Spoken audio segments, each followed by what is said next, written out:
Assalamualaikum warahmatullahi wabarakatuh. Saya Hazari Morela Yunita, NIM 19030105. Pada minggu kedua ini saya akan menjelaskan beberapa materi. Ada 6 materi. Yang pertama, konsep kewirausahaan.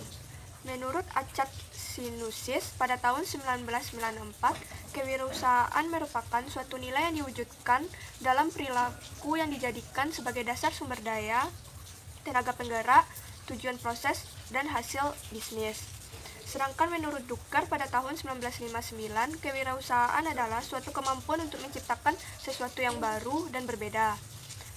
Sedangkan menurut Zimmer pada tahun 1996, kewirausahaan merupakan salah satu proses pembentukan kreativitas dan inovasi untuk memecahkan persoalan dan menemukan peluang untuk memperbaiki kehidupan bisnis.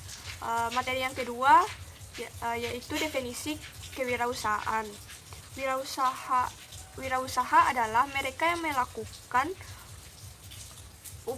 upaya-upaya kreatif dan inovatif dalam mengembangkan ide-ide dan meramu sumber daya untuk menemukan peluang dan memperbaiki kehidupan. Materi yang ketiga, syarat-syarat berwirausaha. Pertama, memiliki modal berupa sarana maupun prasarana yang digunakan dalam proses produksi barang maupun jasa. Yang kedua, memiliki kemampuan untuk menemukan, menilai, mengevaluasi peluang-peluang yang ada, dan mengumpulkan sumber-sumber daya yang digunakan, serta mampu bertindak secara efektif dan efisien guna memperoleh keuntungan dari peluang-peluang tersebut. Selanjutnya, memiliki jiwa kepemimpinan. Yang selanjutnya, mampu mengambil resiko yang telah diperhitungkan sebelumnya untuk mencapai tujuan-tujuan yang diinginkan.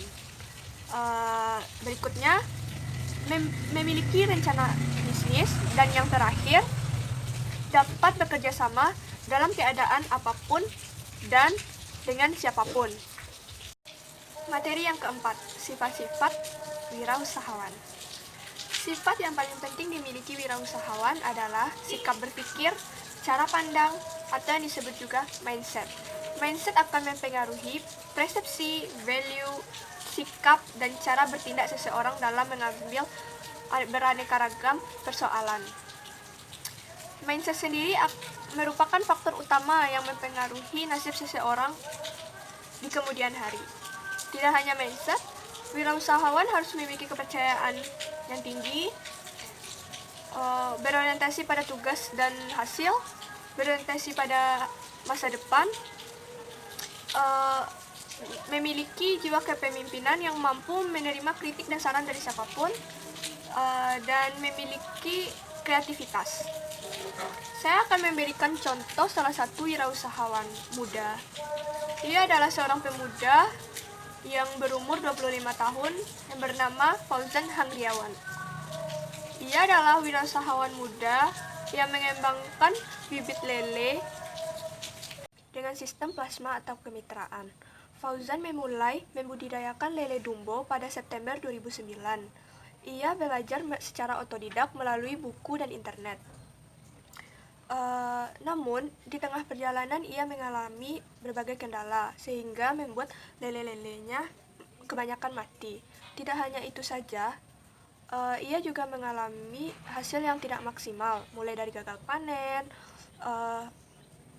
biaya penjualan tidak sama dengan biaya produksi, dan tingginya tingkat kematian pada lele. Pada suatu hari, tetapi karena keadaan tersebut, ia tidak putus asa, sehingga pada suatu hari, ia membaca sebuah artikel tentang pembudidayaan lele sangkuriang oleh Nasruddin. Ia pun menguatkan niatnya kembali dan berguru kepada Nasruddin. Selang waktu 2 minggu, ia mempraktekkan ilmunya dan membuka 1 kolam hingga dapat membuka 8 kolam dan sekarang memiliki lahan yang luas. Dengan usahanya tersebut, ia mengajak para petani pembibit untuk ikut dengannya dan memberikan ilmunya kepada para petani tersebut. Karena usahanya, ia berhasil memenangkan wirausahawan muda oleh koperasi dan usaha menengah kecil. Karena itu, ia memiliki idealisme untuk mengajak rekan-rekan anak muda untuk mau berwirausaha. Materi yang kelima, model-model wirausaha. Yang pertama ada wirausaha rutin. Wirausaha ini melakukan kegiatan sehari-hari sehingga wirausaha ini menghasilkan barang-barang pasar dan teknologi. Yang kedua, wirausaha arbitrase. Yang ketiga, wirausaha andal. Yang keempat, wirausaha tangguh. Yang kelima, wirausaha unggul. Materi yang keenam, hukum dan etika bisnis.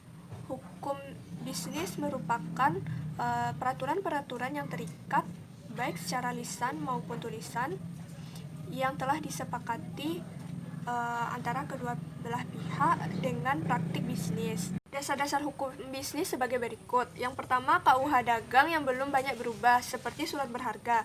Yang kedua, KUH Dagang yang sudah banyak berubah, seperti pembukuan dagang dan asuransi. Yang ketiga, KUH Dagang yang sudah diganti dengan peraturan-peraturan baru, seperti perseroan dan pembukuan perseroan. Yang keempat, KUH Perdata yang belum banyak berubah, seperti kontrak jual beli dan hipotek.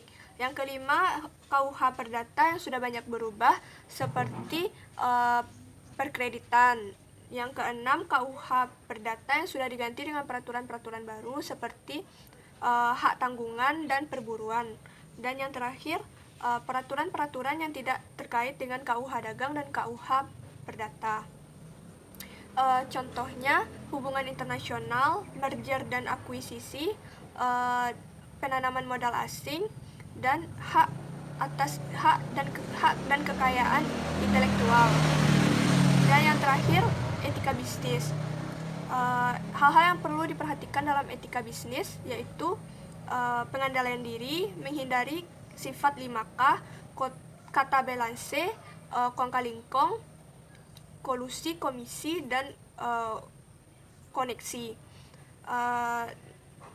Dan menyadari kepemilikan atas persetujuan yang telah disepakati dan menghargai pendapat yang ada.